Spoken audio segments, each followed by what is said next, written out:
What's going on, folks? This is your boy Denotes, aka your Solid Five, and I am one half of the Boo Crew. Um, we have a guest this week currently from the movie Bad Things, which you can see on Amazon Prime and a couple of other platforms. Um, so first off, how are you doing? Yeah, really good, thank you. This is actually my very, very first podcast, would you believe? So, Oh wow, okay, yeah, this is exciting. I've decided it's Friday night over here in the UK, so it's just about to turn 9 p.m. So I'm going to celebrate that fact with a couple of little there you tins, if you don't go. mind. Um, uh, and so, folks, if you don't know yet, this is Joe Warriner. You are the one of the stars of Bad Things, but also producer of the film as Correct. well, correct? Yeah, So, that's right. Yeah. um, but let's go rewind. Let's go start. Let's start with sort of your upbringing. So, like, what got you into acting first? Oh gosh, wow. So, well, my journey started when I was a kid. I actually won a competition to be in a pantomime. So over here in the UK, pantomime is a really big thing. Mm. Come Christmas time, most theatres make their annual revenue from that 1 month or two during December, where there's a great big silly pantomime going on at theatres around the country. So when I was a kid, I got the bug from doing that show, and it kind of continued into my later teens and stuff. And went to university, did the sort of drama school thing, Okay. and kind of took a bit of a sabbatical, if you will, in my 20s. Just kind of just stepped away from it and just lived life for a bit, and then I had my first child when I was about 25, and I just kind of felt that I needed to get back into to what my passion was. So sort of fast forward a little bit later on, sort of into my sort of early 30s, I kind of started to get bits and pieces of work. Hmm. I did the Edinburgh Fringe, which of course is a big thing over here for international theatre. So I did that and a couple of other tours, and yeah, just kind of slowly tried to edge my way into the industry little by little. I formed a band which kind of scratched that creative itch a little bit, Okay. and kind of put a little bit of money on the table as well. We're doing weddings and things like that, and Cool. um, but in the kind of interim, I was sort of always the acting and that kind of thing was what I really wanted to do. Um, so yeah, that's basically brings me sort of roughly up to date to where we formed Hopwood Films, which is the production company behind Bad Things, Hmm. which kind of was it kind of happened during that whole band era when I met Anthony, who's the director and writer and producer. And we kind of formed a relationship, had similar interests, and decided to just start making some films, basically. So Awesome. that's kind of takes me where to where we are sort of now. Yeah. So that fascinates me because like everybody that I talk to, especially that's from the UK or mainly in Europe, like most people all go to drama school, in theater. Hmm. Like it's like a huge number, like probably over 90%, Sure. of the people that we talk to, like all went to drama school, all did theater, Mm. stuff like that. Yeah, Um, yeah. so it's just because like here in the States, like it's like probably most people don't even do that. They All just right. they just go straight to trying to book commercials or stuff like that first, Mm. and then they land some kind of role. So, but in that time when you were in theater, or even a little bit after, like you left for a while and then kind of came back. Well, did you have any kind of like profound stories of like or something that happened during some kind of performance where you were like, oh shit, like something like like oh, like that wasn't supposed Sort to of, happen, you know. sort of a theatre blooper. Yeah. Wow. Uh, I mean, there haven't been a great deal that I can sort of recall off the top of my head. Uh, but one of one of the funniest stories that comes to mind, is quite embarrassing, but I'll tell it anyway. Uh, so when I applied to go to university to do another a drama course, Mm.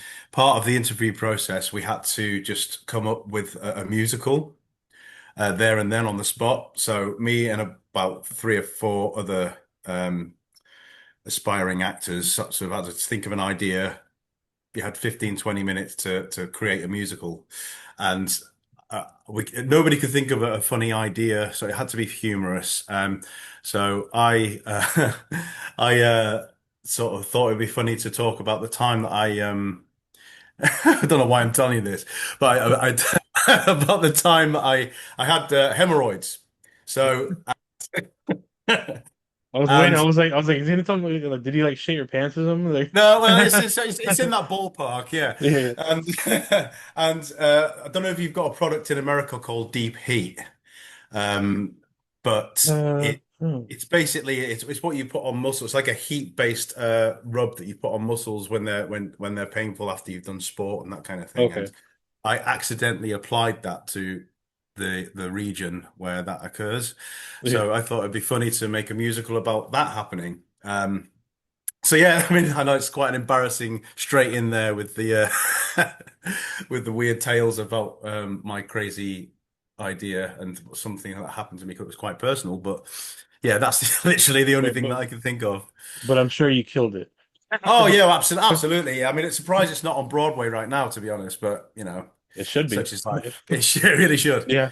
I don't know. For some reason, like I've never done any sort of theater, you know, or growing up or anything like that. But just the Okay. idea just terrifies me, just because it's like, you know, live performances like that are just like, those are those times where like things will shit will hit the fan, you know, and you're just kind of like, Yeah, well, yeah, here we go, you know, kind of thing, and you just have yeah. to like, you know, move along and fucking just power through it, and That's it. uh, I don't I know, mean, it's just I kind of deal with that kind of stuff more or less on a daily basis because I currently work. I'm a deputy head of stage at Malden Theatres, so we have shows like big shows from the West End coming in and out of the theatre on a weekly basis. So, you know, it's you kind of get to experience that. You know, we have show stops quite, you know, often, not all the time, but they do happen. yeah. You know, you'll have a lot of theatre full of people, and something will happen where we have to stop the show there and then. We've even had to clear out the auditorium on occasion because, like, somebody's having you know, a medical issue Mhm. in the auditorium. So, you know, those kind of things happen. But you know, in my opinion, I think that live performance is where the world will kind of sort of veer towards in this kind of like AI generated culture that we live in. Yeah. I think people are going to start to crave that human interaction more. So I think we will see a steady increase in sort of, you know, live theater goers and that kind of thing. So Yeah, I don't think it'll ever go away. I think it's just, mm, which is great. I mean, I don't, you know, there's just some things we just have to kind of keep, you know. absolutely, yeah. Um, and so like, you know, what so like, was there any like sort of, was there something like growing up that like you kind of saw and you were like, I want to do that, like, you know, to get you into acting, whether it Mm. was like your like like a favorite actor or like just a movie or a TV show, you were just like, that's when you caught the bug, you know. So I grew up. One of the first films that I was allowed to watch that had swearing in it was The Blues Brothers, Oh, and okay. I was absolutely in love with that film from the age of about six. All right. And I knew I could recite the whole film verbatim, start to finish, right now, every song, every number, you know, every word of dialogue, um, and you know, uh, John Belushi was just my idol at the Yeah. time. You know, and you know, I still kind of aspire to have that kind of just raw, energetic. and that's why I kind of transferred a lot of my band work. So I'm a front man, so I'm a lead singer. So that kind of energy that he brought to the stage was definitely infectious for me. Yeah. Um, so yeah, that's definitely one of my very earliest memories of inspiration for sure, I'd say. Yeah, and Um, Belushi is like, I don't know, he was just so special, like just like his sort of like almost, raw and kind of and sometimes like chaotic energy, where it yeah, was just yeah. like he definitely didn't fit the standard of like, comedic actors or, I or think he was whatever he's doing. way ahead of his time. Yeah. And obviously taken way too soon. But yeah, I think he is one that is not yet been replicated, Yeah. you know. Um, but Did you yeah, see did you see the latest like sort of it was like the SNL, but it was about the first night that SNL like went on air, the oh, movie. okay, Um oh, okay.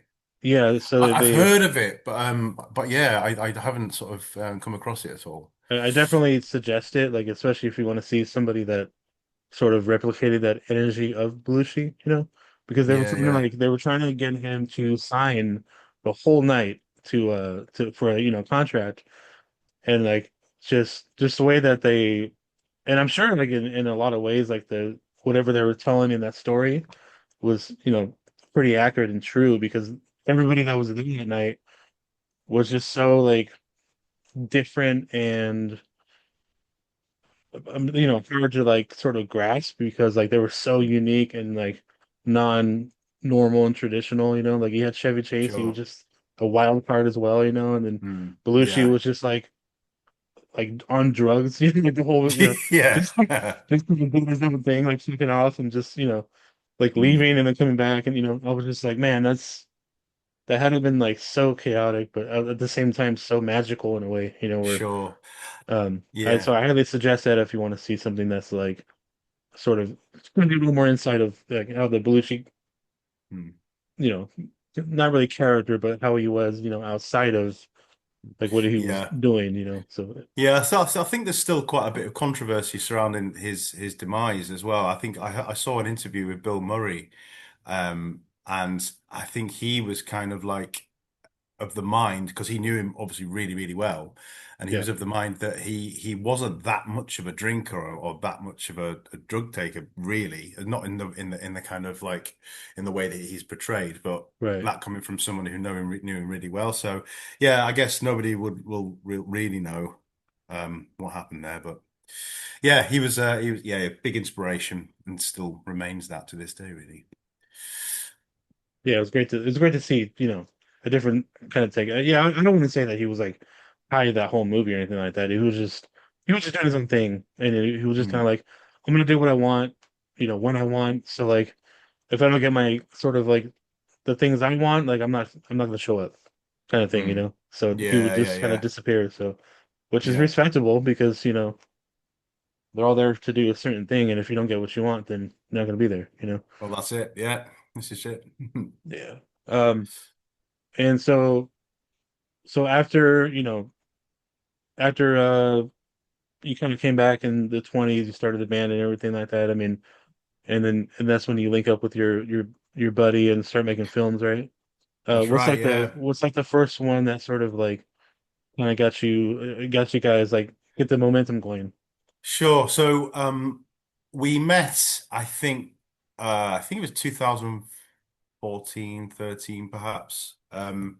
And we decided to make a short film, just, with literally a couple of people. And we had like one, cheap little camera that he bought from eBay. Hmm. And we shot the whole thing,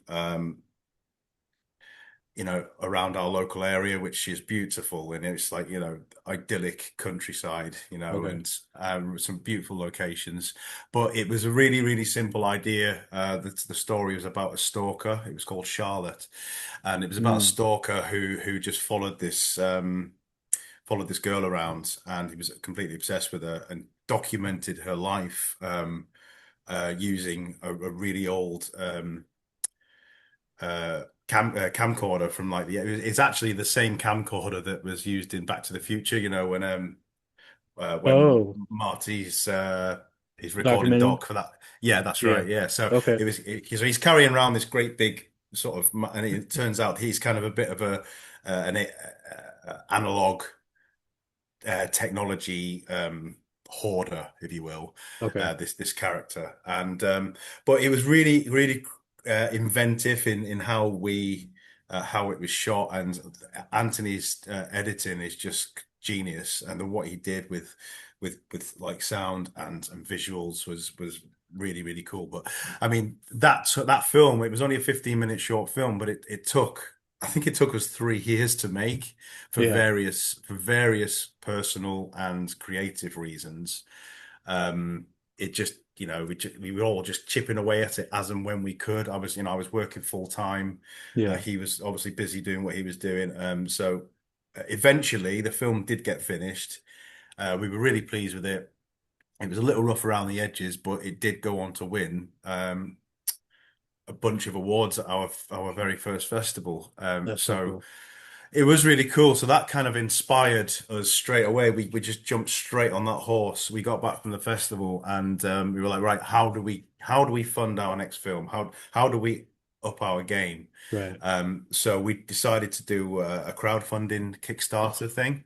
Yeah. I think we got about 2 grand, which was amazing. Yeah. So that was enough. We basically we employed a bunch of local camera operators that I actually met during a gig I was doing. They were filming at the gig, and I kind of met these young guys.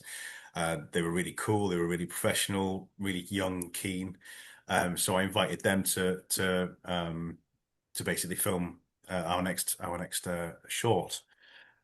So we wanted to sort of like increase the amount of production value in it. So we did a lot of we invited some more extras into it and stuff, and we did a lot of sort of technically challenging car work Right. in it. And there was a really cool car accident moment, like right at the beginning of the film, which is a real sort of whoa moment, which was a really clever way of doing it. So you've got the car stationary, and then we had this white van, smash into the side of it. But obviously, what we did was just reverse the van away from it, Okay. and then in post we reversed it and just added the smashes and stuff with VFX, and it Right. was really effective. Anyway, so fast forward to completing that film. We entered a bunch of um, festivals and were lucky enough to get a few awards for it. And we went to the Birmingham Film Festival, which is Britain's second largest city. And we got there with whole red carpet treatment, and we arrived for the gala for the award ceremony, and we Yeah. sat down, and literally our seats weren't even warm. And then we had the announcement. So the first nomination for best editing goes to Parklife, Hopwood Films, and we were like, Oh shit. it was amazing. Honestly, it was just the best feeling ever. We'd literally only just pulled in there, and that was the biggest reaction they got all night. It was like that first, but then we Wow. actually won. We actually won a couple more awards that night. It was just phenomenal. So it's like, well, Um, this is clearly what we have to do. This is yeah. this is Yeah. clearly what we need to keep doing. So we came away from that festival, still buzzing, and a few of us got together and were like, okay, what do we do next? Do we just carry on making short films that do really well, which is what most filmmakers do? They kind of like just edge their way up, Yeah. or do we just think, screw it, let's just do what we can to make a Make a feature film? feature. Yeah. Exactly. So, I mean that was 2019 when we Okay. started. So like it was November of 2019. And just to skip that whole process really quickly, we're almost in November of 2025. We've got into Birmingham Film Festival again, and we've Wow. been nominated for Best Feature. So it's kind of gone full circle, which is just awesome. So we're looking forward to attending that in a couple of months. That's so And cool. yeah, so but yeah, I mean, the process, like I say, began in that November of 2019, and then we thought, okay, we've got a little bit of private funding we can sort of do something with, and then we'll see how far we get. We didn't have a clue what we were doing. We made a few short films, and obviously we knew most of the organizational aspects and some of the technical aspects. The things we didn't know, we drafted in people who did know, and we kind of formed a relationship with them. And so obviously we got to the March of 2020, and then the inevitable happened. COVID hit, and it's like, Yeah, well, how do we proceed? And we're just like, well, let's not let it stop anything. We did our casting process happened over Zoom. right. So we did like a couple of stage interviews. So we did like an initial thing where we sent out some things for people to do self-tapes for, and we received an amazing amount of entries for a bunch of unknown people, which is what we were. We got a Yeah, really good response. And so we kind of whittled it down. We had a second interview phase where we met the person over Zoom and just had a chat with him, got to know the candidates, and then obviously we shortlisted that to a smaller group, which when the restrictions finally lifted, we did some in-person one-to-one auditions, which where we finally found our cast. right. And then basically we had, because like the COVID thing was kind of still happening and it was, just really tricky. So we thought, well, there's no point. This is a summer film. We need it. We need the summer vibe. We need English countryside. We need it bright sunshine. So we are going to film in the summer of, I think it was the summer of 2020, actually. So at the back end of August Okay. um, that we did our first block of shooting. It was, the restrictions were completely lifted by then. There was still sort of a bit of social distancing going on, Yeah. but we did manage to sort of start the principal photography. So um, we we didn't complete the filming. It was again it was so technical. We were kind of bitten off this massive piece of the pie that we just thought, wow, this is way bigger than we anticipated. Yeah. So we it was clear that we had to do another block of shooting. So we did another block of shooting in November of that year, and then I think I might even got my dates wrong. It's been so long, So but yeah. the following year we obviously we waited till the summer to get those bright shots we needed, and then Mm. we finally wrapped production, and the post-production phase then really did take its toll. It was a really long process, Yeah. for a number of reasons, mainly budget, um, of which we had none. So it was basically Anthony squirreling away. He basically buried himself in his house for a year and edited the whole thing, start to Wow. finish. And you can just imagine it was like hundreds and hundreds of gigabytes of data to sift through. Right, right. Um, and yeah, so obviously we had to find people that had the skills that were able to help us within our community. And luckily we did have some close friends who were able to do some of those sort of technical things, like either as favors or as like a later where if eventually we're lucky enough to make some money out of this, then obviously you'll get a slice of the pie, sort of thing. Right. Um so yeah, it's been a real labor of love. Mm. Um and I think we are really pleased with the end product. I mean, there's certain aspects, I mean, it has its faults, don't get me wrong. But I think on the whole, I think what we did was we achieved something pretty incredible. I say so, Um, yeah. Yeah. we're on Amazon, we've got global distribution on the cards, and we did it all with 80% of the cast and crew were between the ages of 16 and 26. Wow. All young people that we basically, this whole idea was spawned because we wanted to obviously make an opportunity for ourselves, Right. but it's kind of like, well, let's bring along all these people with us and, help develop their careers as well. Yep. Um, so, a bunch of young people came on board. It was their first time, so there was kind of a lot of trial and error with sort of showing them the ropes. And um, yeah, we got on really well with everybody on set, and a lot of them have gone on to have really cool careers in the industry now. Ben, who was our first AD, he was with us on some of our earlier work. Uh, he he's currently working on Slow Horses, the Apple TV Gary Oldman show. Wow. And he worked on the most recent Marvel film. He was at Pinewood Studios, and Robert Downey Jr. just walks past him. Um, so yeah, he's just gone on to do like incredible work. And the guy's like, what? He's like 26 now. He was 20, Yeah. 23 when we met, or whatever it was. But Yeah. Yeah. it's a lot to happen to somebody in that sort of short space of time. And now he's kind of set now. He's got basically 2 years worth of work on this really cool show starring Gary Oldman. I mean, what's not to like about that? Fantastic. I know. Yeah.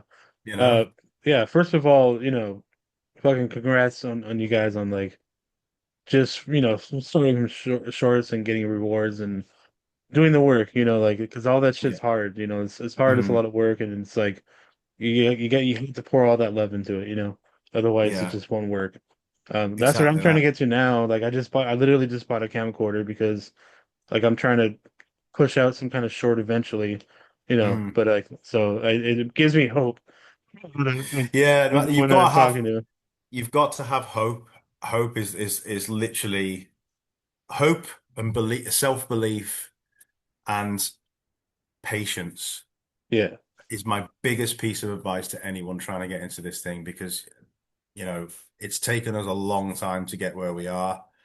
And we've always had faith, we've always had hope, and we've always had to put, there's been no choice. You've got to be patient. You've just got to Yeah. wait it out. And, you know, the weather might not work on a particular day for a shot, so you're going to have to wait to scrap that. But that also, transfers to you can't get that sound design complete because the guy that you're hoping is going to do it is busy on other work, and you Yeah. kind of got to wait 3 or 4 months for him to get round to doing it.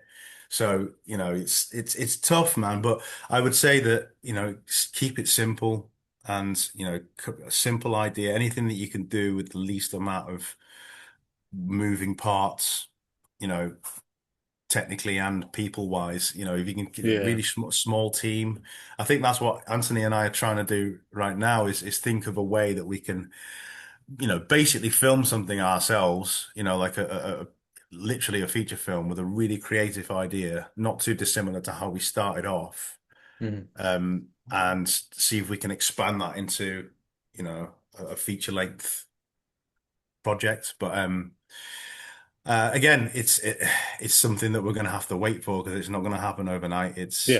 Right. we've still got to develop the idea, but we have got other scripts in the pipeline. If we were lucky enough to ever get the budget to do something bigger, we'd love to Yeah. do a sequel of Bad Things and explore the lore a bit further. And Oh yeah, that's easy. I mean, like that story is so expandable. yeah. I was watching and I was like, oh, there's so many different things you could do, Hmm. beyond, so Sure, it could even be a TV series if you want it to be, yeah. It's just Hmm. throwing that into the universe. Hopefully Right, right. that, yeah. Yeah, But yeah, we've got a couple of features that are obviously bigger budget, that are a bit more um ambitious. yeah. But I guess we just have to wait and see. We'll wait and see. We're still in absolute. This is still every step of the way has been unknown territory. So you're kind Okay. of wading into these waters that not knowing if you're going to succeed, not knowing if you're going Yeah. to finish this thing, not knowing if you're going to spend all this money and have no film at the end of it. Then you get to the end of it, you get distribution, and you don't know how it's going to be received. You don't know how many people are going to actually see it. Is it going to be able to, claw some of the money back that we spent, or is it going to make a profit, or is it just going to Mm, die on its ass? We actually just don't. We just don't know. But that's what's exciting about it, I guess. It's yeah. you've got to. care. You've got to, give a shit about it. And Yeah, um, you have to want it. You have to just keep fighting for it, you know. Um, definitely. and that's like for me, you know, I've been doing podcasting for fucking 5 years now.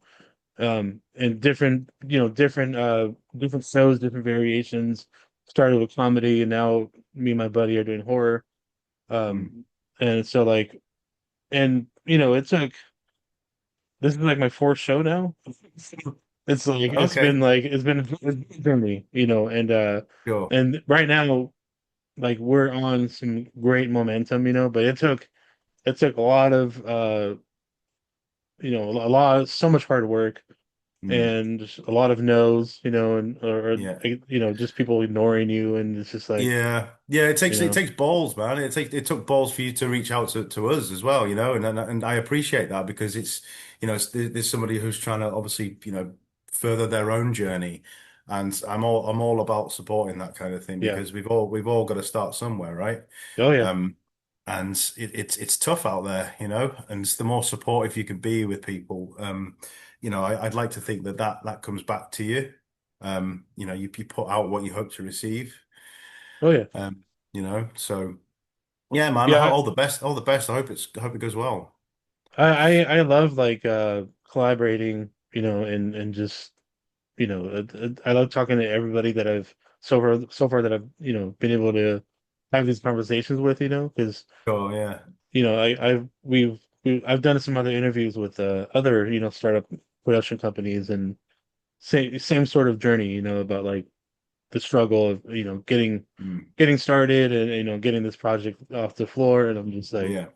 it's been a great experience so far, and Mm. I love to hear all about it, and just trying to push out the word for everybody, Mm. and it's a dance, it works both ways. Yeah, So yeah, for it's sure, been for great, sure. yeah.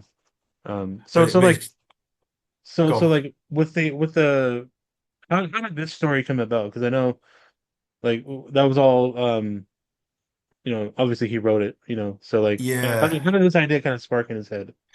So weirdly, the idea was kind of like the idea of a virus that kills old people, um, that is AI generated. I think it was something that he and his former wife came up with together. And um, you know, as luck or irony would have it, you fast forward to 3 months after this kind of concept starts getting developed, and then COVID hits, which is a virus that kills old people. So it's like Yeah, COVID comes along, steals our idea, and then we get we get accused of just ripping off COVID. yeah, Um, but obviously it genuinely didn't work that way. It was but the whole idea of it just developed over time, and we kind of workshopped some ideas, and we I don't think we actually really ever addressed like you know how is this thing really contracted? What does it actually do to the people that gets it? And I think, my response to that is basically, nobody actually really knows the impact that AI is going to have to the human race over the yeah, next, and nobody actually knows whether or not whether or not there is going to be a kind of biological version that can, manipulate humans. It's not without the realms of possibility. There's some really crazy, weird shit going on right oh now yeah, that's yeah, just getting weirder and more, frightening. So I think that's kind of like an unspoken truth that runs throughout. And, some people have kind of criticized it for that, but I will always like kind of argue that, you know, we kind of hint at suggest that how it's transmitted, but you know, who's to say it's not airborne, and it's kind of like, and it affects people differently. right, Um, and it's like the character Tony, which you kind of assume is infected, but you don't really know because he mhm, doesn't actually turn like the rest of them do. Um, but I think it's just a matter of time before that, and he probably knows that himself. Um, so um, so yeah, the idea was kind of spawned out of the inevitability of AI, I suppose. right. And I think my take on the actual like the behind the scenes credit sequence is that that was a purposely put there to just kind of counteract this whole, actors being like paid to give their image over to AI so that they can't possibly get work anymore because they've got this AI bot who's going to do it for them that Right. acts exactly like them. So this is kind of like a response to that, really. Because with all the actors strikes that were going on not so long ago, this is kind of like, well, this is a human art form that is, created by humans, and it should always remain that way. I don't doubt that eventually some amazing AI generated films will come out, Yeah. and and why not? Let's see what happens. And I think, a really cool idea that I had would be to why don't we try and source some funding for an AI generated sequel of Bad Things and a human generated sequel of Bad Things, and never the twain shall meet, but let's see who produces the best one, Right. Right. Right. Yeah. just for an experiment, if you will. Um, which I think, well, if I had the money in the bank, that's what I'd probably do next. Yeah. So I've actually seen some really cool like AI trailers at least, you know. So Yeah, okay. there's like there was one that was like Michael Myers versus Jason Voorhees, you know, and it was like Okay. it was an AI like showdown between the two, you know, and it was I can get like down with that. That sounds yeah, cool. and it was like obviously Jason Voorhees it would just mop the floor with him, you know, but uh not without a fight, you know. But Yeah. and there was like a couple other I think it was like a Resident Evil one too that was kind of like you know a retelling of like the first game, but it was like all AI generated and it was actually very clean looking and like really cool. And I was like, see, that's what the movie should have been like instead of the fucking dog shit we got in 2002 or whatever it was, you know. Yeah, Um, yeah, so yeah. there's some cool like things that it has pushed out, but it's like that's also you know kind of dangerous in a way where it's like you know if we do let that thing kind of run rampant, it's going to be like taking jobs away from you know actual But filmmakers. But exactly that's the concern, and I think the industry is, especially the independent industry over here is really struggling to find its feet again. mhm. We've got a really cool film festival locally, the Worcester Film Festival, that really champions new indie filmmakers, and it's kind of going from strength to strength. It's recently qualified for BIFA, um, which is a British Independent Film Association, I think, and so which is the next step up towards BAFTA nomination. So it's getting bigger and bigger every year, but without those kind of festivals and those kind of individuals who are trying to speak for new people and get them to encourage them to create work is really really important. Yeah. Um, because I think eventually there slowly but surely there will be a cost saving to using AI, and Hmm. which will be at the detriment to people's careers, Yeah. which is unfortunate, but doors may open um, in other directions that those people can perhaps channel their energy towards. But yeah, I just think this next few years are going to be quite telling.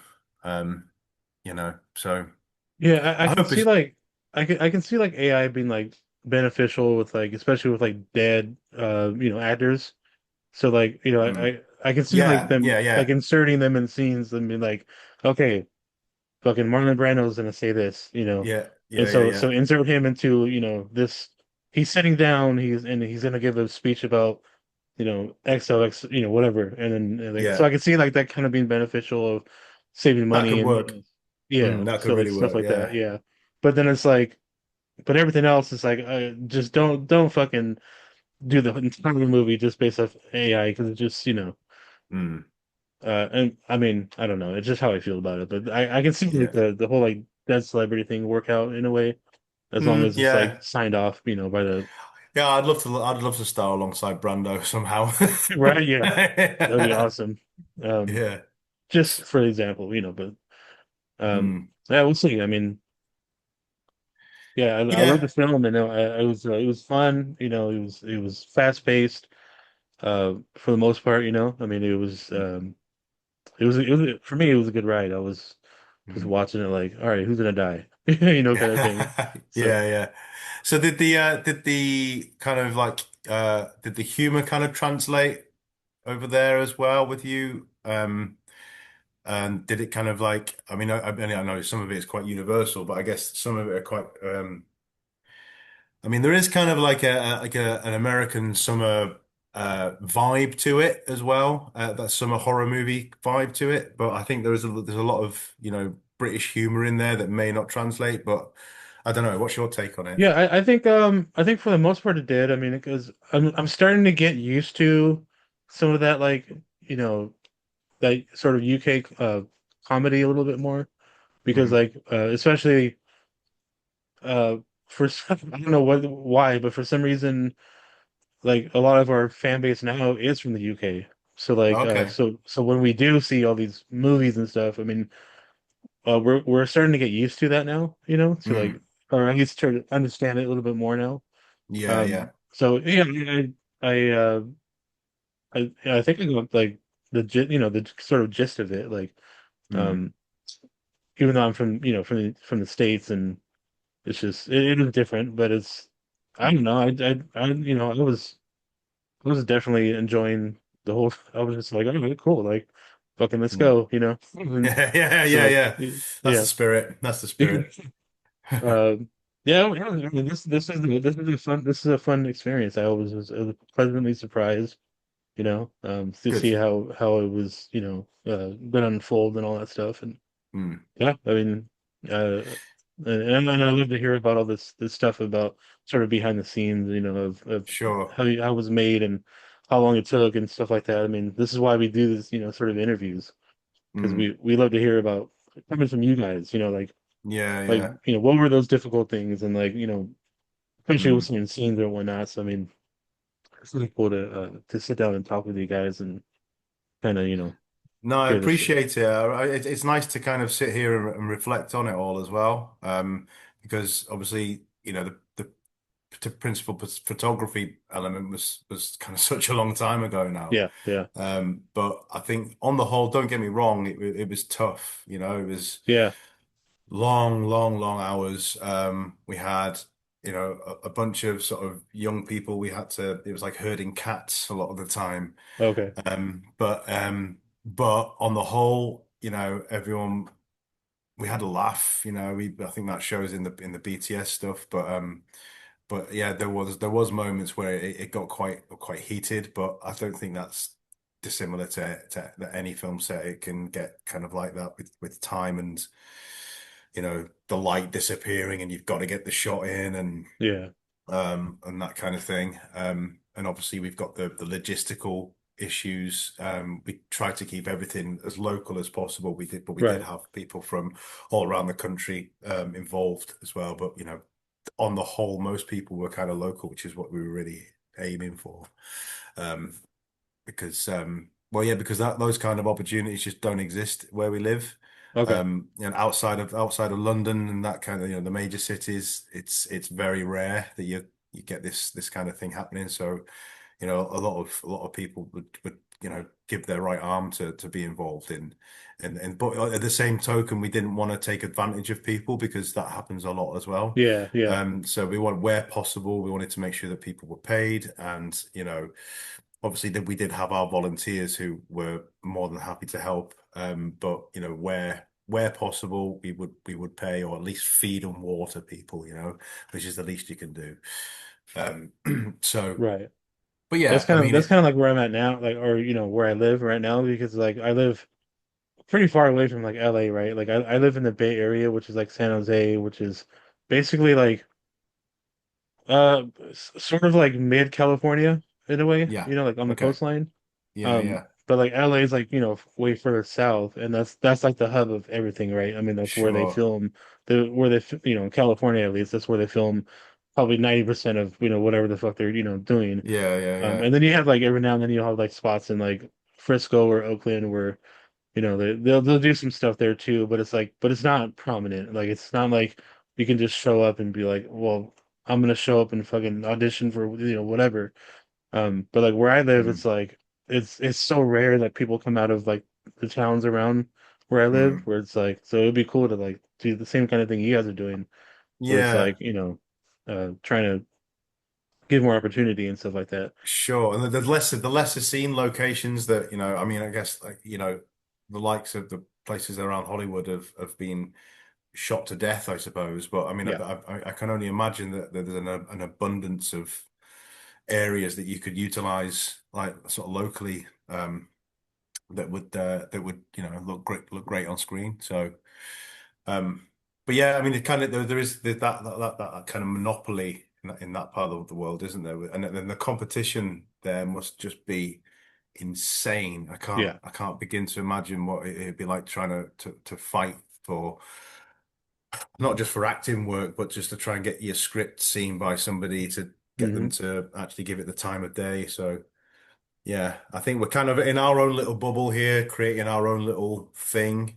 It's kind of ours, and nobody can take it away from you because you know we've been self-sufficient, as much as humanly possible for Right.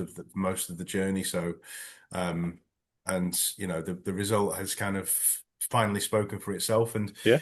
fingers crossed, we can eventually do something else, which would be the dream. Obviously the dream is to be able to do this full time, but it's just not a viable option right Right. now, Right. um, for any of us. But who knows what's around the corner? You just can't. You just got to keep on keeping on, haven't you? Yeah. It seems like you guys are getting there. Yeah. Yeah, yeah. Don't get me wrong, we're doing better than most. It's there's very very few people out there that can say that they've got a feature film that's been distributed and is now on Amazon of all places. So, Right. um, you know, but there's always that kind of that deep urge for more. I know that sounds Yeah. quite not greedy, but it's kind of like dissatisfaction, but it's Hmm. not. It's kind of like no, you're always striving for, Amazon's great, but why can't we be on Netflix, or why can't we get Right. on Right. Paramount, or why can't we get on one of those kind of, so that would be, the end goal would be amazing to be able to get that to that sort of state. But we've been really fortunate, we were lucky enough to get an agent from the States, Glenn Reynolds from Circus Road Films, who we approached. We'd seen a podcast of his or an interview of his on YouTube, and we really liked his vibe. He really understood indie film and was a real champion for it. So he came on, and he eventually got us a distribution deal Wow. with Buffalo 8 in LA. I think they're oh gosh, I can't remember where they're based now. I think it's in Santa Monica or something like that. Anyway, but Okay. they've got offices all over the country and sort of remote workers and stuff. So yeah, like they got us in front of, well, Glenn got us in front of the big hitters, your Netflixes and stuff like that, and then you get a whole list of all these distribution companies, and you Right. get your submitted, and then it gets declined, and we ended up with like three offers in the end. So we were like, wow, one was enough. It was like, yeah, let's Right. Yeah. snatch the hand off. Yeah. Yeah. And this happened at Christmas last year. Anthony and I were working on in pantomime, and we were so tired. We've been working so hard on this, like doing real long days trying to put this show on, and we got the first deal through. It's like, wow, we've got a deal. That's good. Yeah, yeah, yeah, that's good. We're like, hang on a minute, we've just got a distribution deal. Whoa, whoa, Yeah. Yeah. whoa, whoa. We'll stop the clock a minute. And then fast forward to a month or so later, and we'd had two more. So we were just, whoa. So we met up with these people online and stuff, and we just kind of, we chose the one we thought was a better fit for us. Yeah. Um, so yeah, it's a journey of unknown territory, Hmm. and just kind of like just trying to tentatively take those steps without being taken advantage of, if you know what I mean, Right. because I think Yeah. that Yeah. happens. There's so many traps that filmmakers end up in, where they get promised this and that, and turns out that they've lost all of the rights to their film. They're going to get basically no money because in the fine print it's all. But we were lucky enough to have an agent who saw through all that sort of mist and was able to advise us, and give us the best advice on how to sort of move forward. So, but yeah, I mean, it continues to be unknown, like now, as we are, like I've said. So, long may it continue, I say, and hopefully it'll, we'll find a road to making more films. Yeah, no, I think you guys are smashing it right now. I mean, you guys are.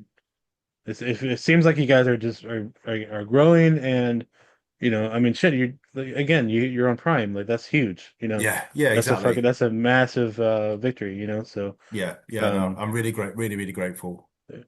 real quick, like when you guys were filming this, like was there like a certain scene or like a day that you it was so hard and like it was like uh Yeah. like what was that like was it like a particular like moment in the movie where you're just like fuck we gotta do this but it's taking forever, we can't Yeah, get this shot right, kind of thing. yeah. Well, there was a number of them, but the one that really springs to mind the most is, I mean, we were insanely lucky with the weather. That summer was Okay. just, it was brilliant. And every day was really kind to us, and we weren't.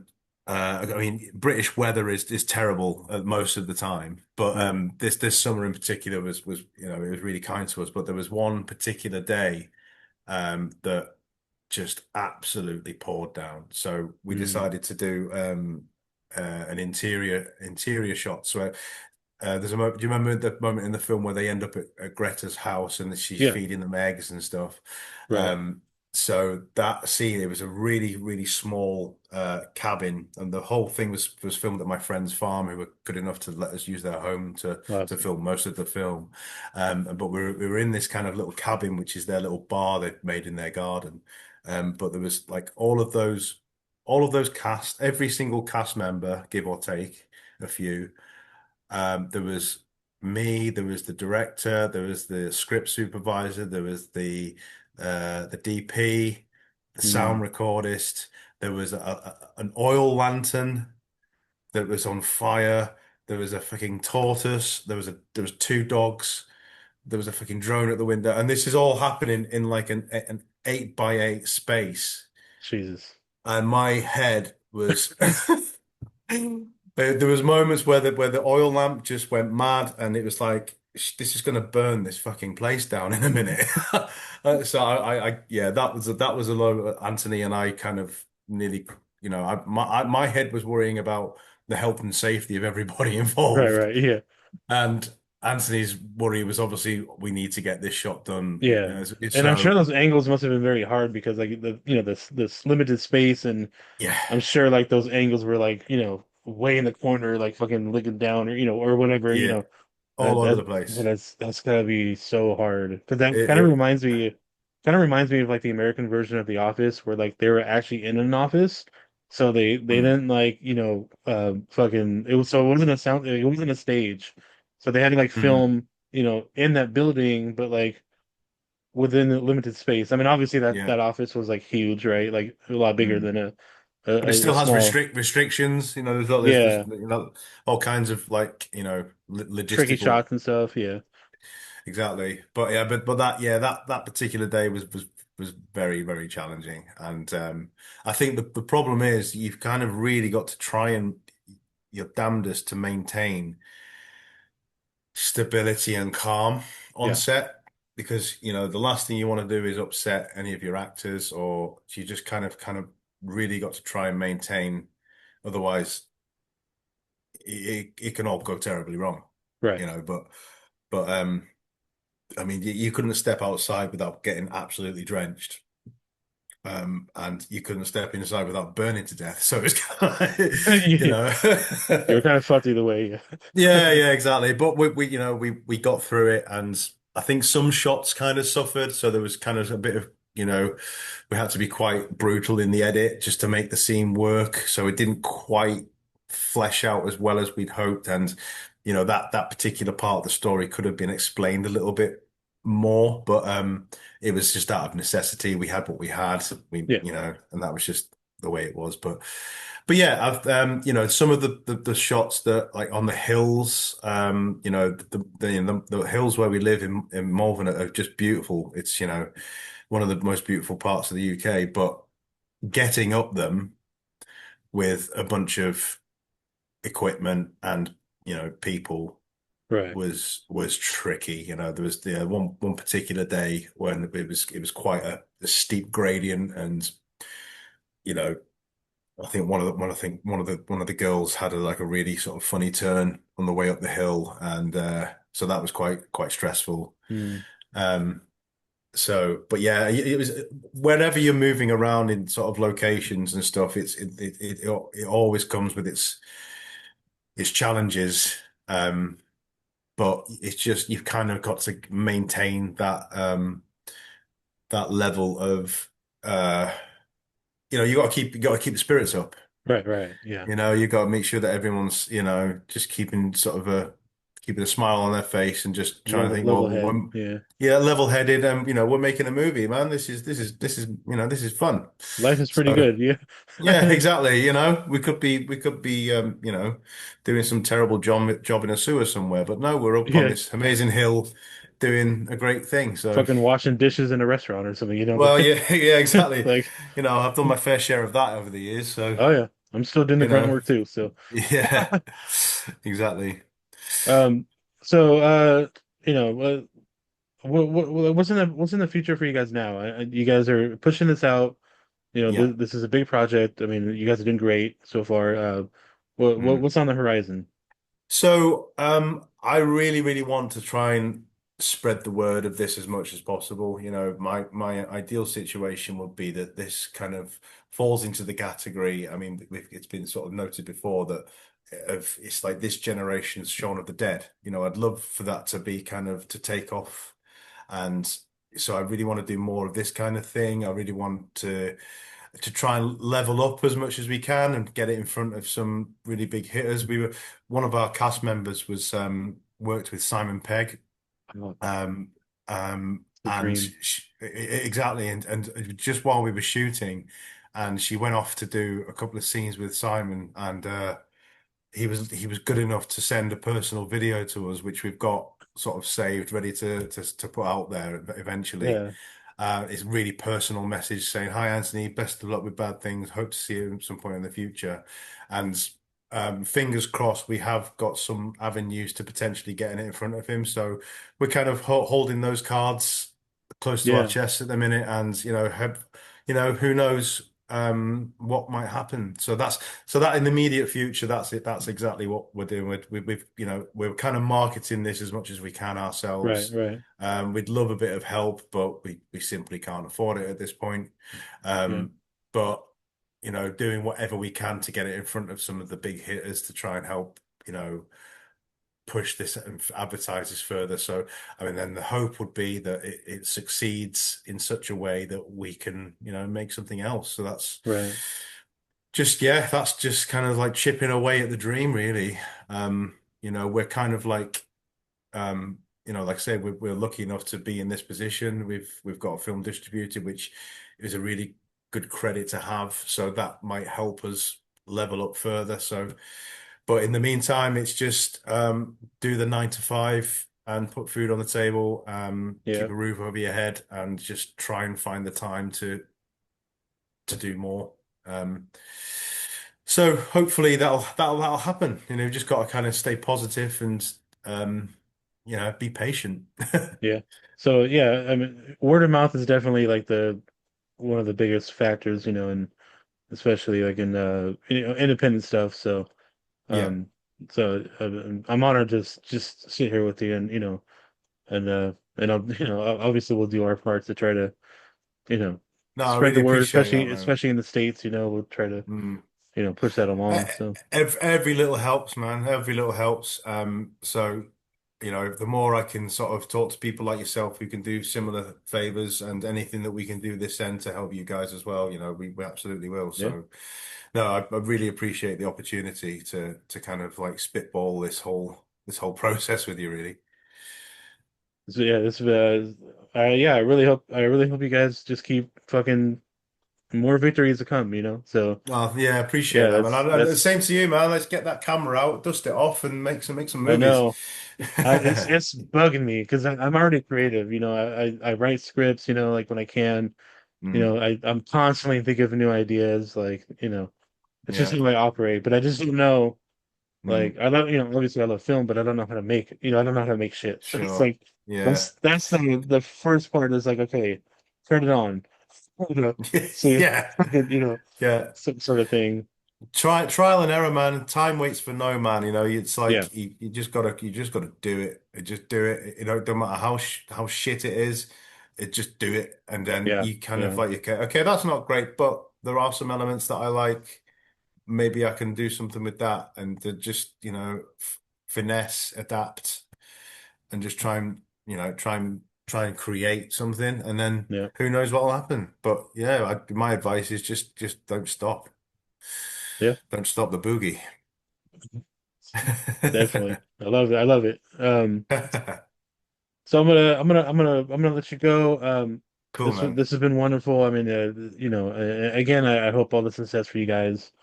Thank you so And I'm much. sure you will because I mean you've already won some awards in the past, doing with the other projects, and Mm. you guys are already killing it with the distribution deal, and like it's just so cool to see, something Yeah, in man. fruition, and it's like, and of Sure. course you guys are going to do some great things, and I hope to see more of that soon, and Yeah, I'm well, sure it well, will. So yeah, absolutely. And I'd love to come back and talk with you again and see how you've progressed. That'd be really cool. yeah, of course you guys are always welcome. So in the meantime, my name is well, everybody else knows is D Note, but for those that are listening, you can find me. I have my personal account, then I have the podcast account. So my personal is Kelly_DTO on Instagram, or our channel thing is Beyond the underscore Ether on Instagram as well. So if for anybody that's listening, fucking send us anything. If you don't like us, tell me because I want to know what I can work on. You Yeah. know, it's, uh, is there any socials you want to plug in? And Yeah, of course. At Bad Things Movie UK is our social handle across the board. And you can check out some further information on badthingsmovie.com.